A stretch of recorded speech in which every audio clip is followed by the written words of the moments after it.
All right, for more on this developing story, let's welcome in Nick Kypreos. Nick, some major changes could be on the horizon for the Leafs and Senators.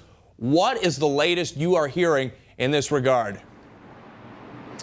Well, obviously, with expectations so high, both in Ottawa and Toronto, to make the playoffs when it didn't happen, usually changes come. And this time it didn't come behind the bench with their respective coaches. So that means both teams are focusing on changing up the roster and hopefully having a different look by puck drop next October. Now, I'm hearing that it could come in the respective of the leadership group, and obviously when I tweeted it out, it got some notice because we are talking about major players on both teams, and that comes in the form of Spezza and Phaneuf. Well, Nick, what do you make of the timing of these possible deals? Phaneuf, of course, just signed that big 7-year contract extension. Spezza still under contract for 1 more year in Ottawa.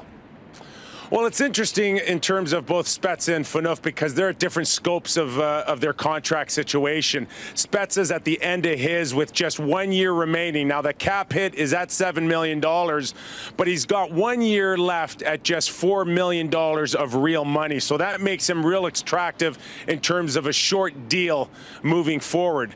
Phaneuf, on the other hand, is going to be kicking in a $49 million contract over the next 7 years, and that doesn't kick into July 1st.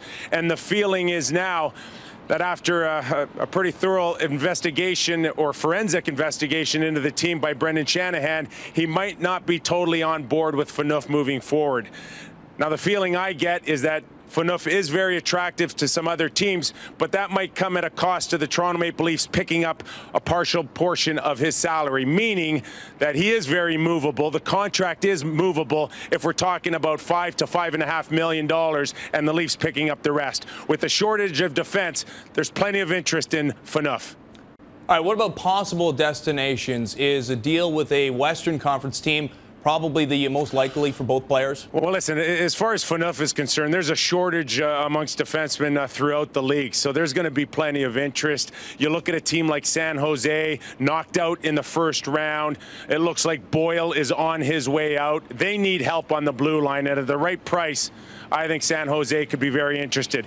Calgary, let's not forget the relationship between Burke and Phaneuf. There's another team that might be interested at the right price. And as far as Spezza is concerned, we heard a lot of noise at the trade deadline that Anaheim and St. Louis were interested. I imagine those conversations will continue leading into the NHL draft in Philadelphia. There is Hockey Central's Nick Kypreos.